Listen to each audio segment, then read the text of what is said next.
Yeah, thank you for that introduction. Um, how I got into this field of storytelling and visual art creation is uh, is a story. I think it's a story of resilience on my part, and I had to stand my ground, and I knew that this is what I want to do. I knew that this is the path I wanted to take, but it was not as clear as it is right now. And I now know that I chose the right path because I have I have met people and I've interacted with so many people. We've uh, we've had successes across industries, um, and I just want to go back to what Omar said about Kondele, because perception is also shaped, and perception is relative. So the thing why I'm saying perception is shaped is because there are people, there is let's say the media, let me say the media has always told a certain narrative about Kondele, and but when you come on the ground and when you look at what's happening on the ground, I'd say Kondele is actually Kisumu's financial district,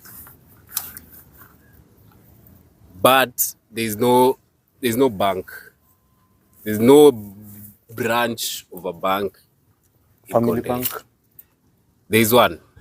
but I think it's an ATM. So I'm that not sure if it's a functional bank, but I think it's an ATM. But I get what you're saying, because you can find even a small estate in Nairobi like Donholm, but it has has so many so banks. many banks. Yeah, just an estate. So it gives a picture of exactly what Omar was painting.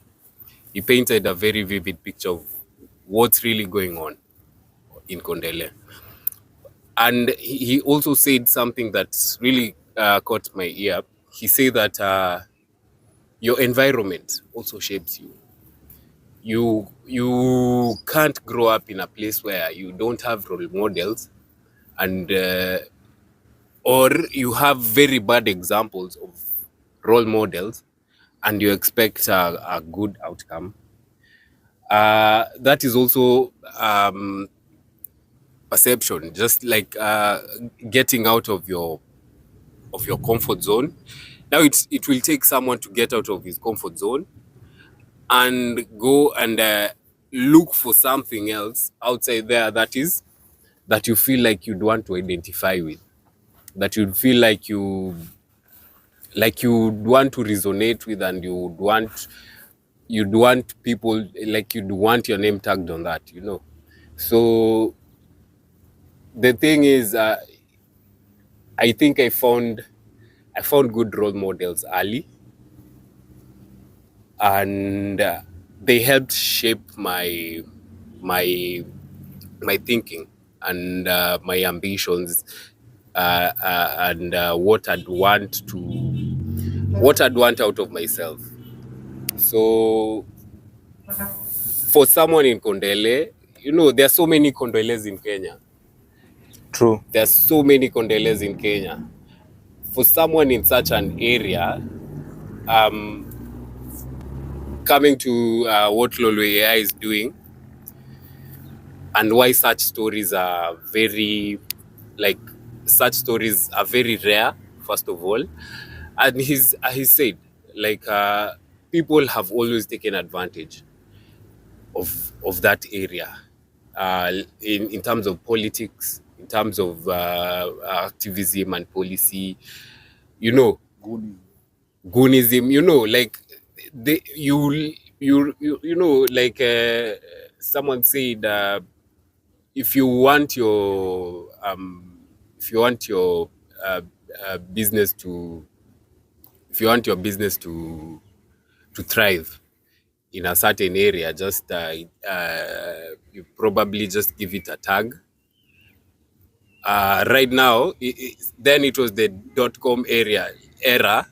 They used to say you give it a .com tag and it will boom. So Kondele has been like that .com tag. You get, if you put Kondele and your project, it's gonna boom. And now the problem is that these guys didn't really understand they didn't really understand the story and where to start from. Because right now, why is Kondele very why does it look juicy to politicians and all these people?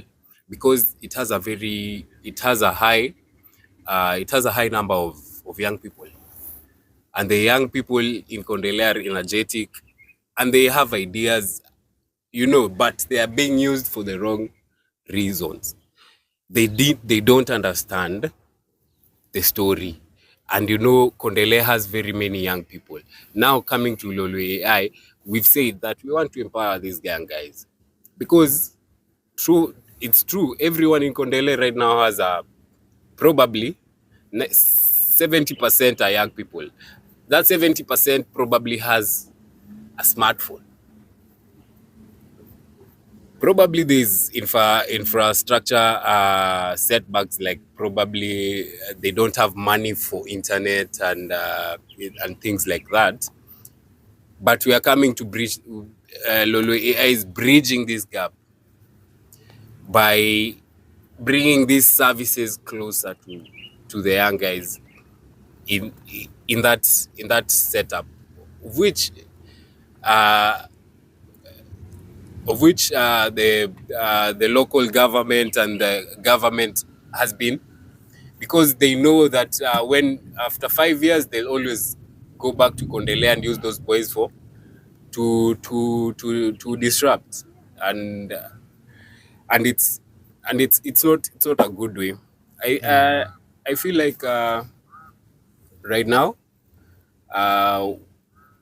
resilience is the motto and is the way to go. We should be very we should we should be very we should protect our peace and protect our space.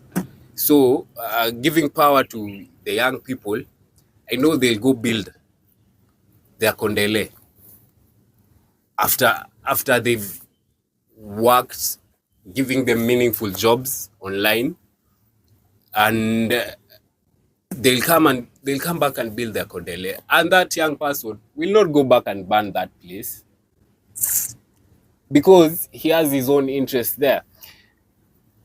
That will have cut that the violence, and all the shenanigans that has been happening in Kondele all these years. Because there are people who've not, because Kondele is a big place, and it handles a lot of money in Kisumu.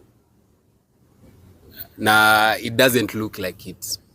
So that's my take. Yeah. Okay. Wonderful.